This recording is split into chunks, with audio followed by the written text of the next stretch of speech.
Elon Musk Tesla के CEO ही नहीं हैं, वो स्पेस एक्स और स्टारलिंक को भी लीड करते हैं।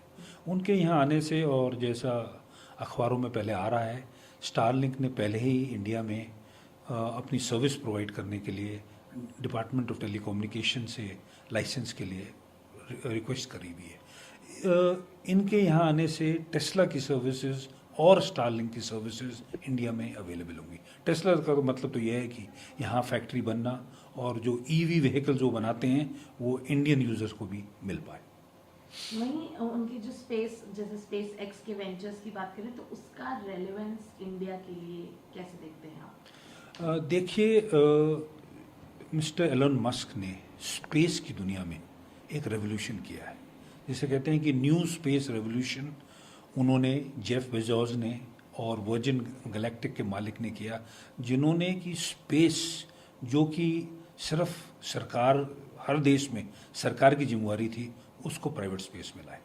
और आज स्पेस एक्स जो है, दुनिया में सबसे ज़्यादा लॉन्चेस स्पेस एक्स की होती हैं, और वो लॉन्चेस दुनिया में औरों से तकरीबन 5 गुना सस्ती हैं। दुनिया की सब सैटेलाइट्स ज़्यादा से ज़्यादा स्पेस एक्स से लॉन्च हो रही हैं। और स्टारलिंक भी आज के दिन में लो अर्थ ऑर्बिट में सबसे ज़्यादा सैटेलाइट दे रहा है, और वो दूर दराज के इलाके में कम्युनिकेशन दे सकता है। वहीं अगर बात करें जो स्पेस इकोसिस्टम है, वो किस तरीके से मदद कर सकता है इंडिया में? देखिए, जो हमारा स्पेस इकोसिस्टम और जो हमारे स्टार्टअप्स हैं, वो अलग हर सेगमेंट में काम कर रहे हैं। रॉकेट लॉन्चर्स बनाने में, सैटेलाइट बनाने में, और आज के दिन में जो स्पेस की दुनिया है वो सिर्फ हिंदुस्तान में लिमिटेड नहीं, वो ग्लोबल है। और हम ये देख रहे हैं कि हमारे स्टार्टअप्स, हमारी कंपनियां भारत में ही नहीं पर पूरी दुनिया में सर्विसेज प्रोवाइड कर पाएँ।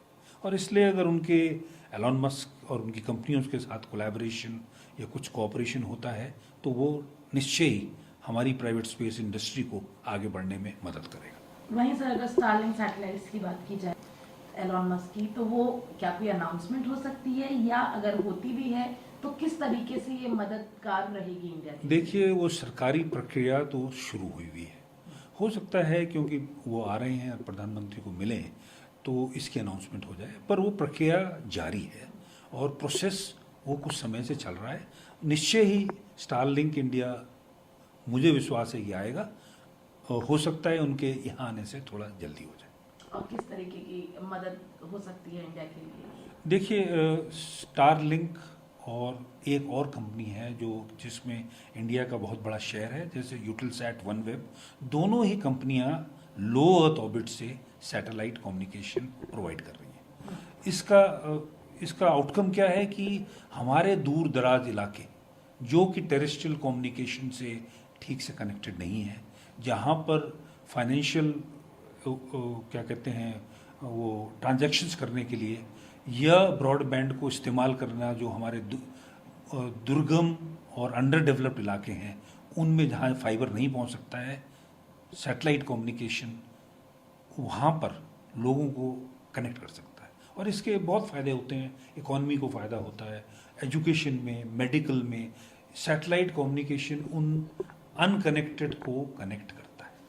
सर, एक रिपोर्ट के द्वारा ये कहा गया है कि इंडियन स्पेस स्टार्टअप्स को बोला गया है कि एक तारीख सेव कर लें ताकि वो मीटिंग हो सके एलन मस्क के साथ। कौन ही स्टार्टअप कंपनीज है और क्या हो सकता है? अच्छा, मैंने भी ये न्यूज़पेपर की ही एक रिपोर्ट ब्लूमबर्ग की देखी है। रिपोर्ट से ये इंडिकेट होता है कि जो हमारी अच्छी और जो बड़ी स्टार्टअप्स हैं जो अच्छा कर रही हैं, जैसे कि स्टार्टअप मिलते हैं। दूसरा, he is a symbol of motivation for a private sector, क्योंकि उन्होंने जो काम किया है, जो डिस्ट्रप्शन ऑफ टेक्नोलॉजी लेके आए हैं, वो हमारे स्टार्टअप्स के लिए एक बहुत बड़ा मोटिवेटर है। बल्कि हमारे एक जो सीईओ हैं, जो बहुत अच्छी कंपनी स्टार्टअप हिंदुस्तान में सक्सेसफुल चला रहे हैं, उनकी शुरुआत इस पूरे स्पेस में हाइपरलूप कंपटीशन में पार्ट लेने से हुई थी। एक आखिरी सवाल सर, क्या इंडियन स्पेस स्टार्टअप्स और इसरो तैयार हैं काम करने के लिए one of the biggest company in space sector? निश्चय ही, जो हमारी इसरो और हमारे प्राइवेट सेक्टर्स की आजकल काबिलियत है, वो दुनिया में सबसे अच्छी कंपनियों के साथ कोऑपरेशन के साथ काम करने के लिए बिल्कुल तैयार है।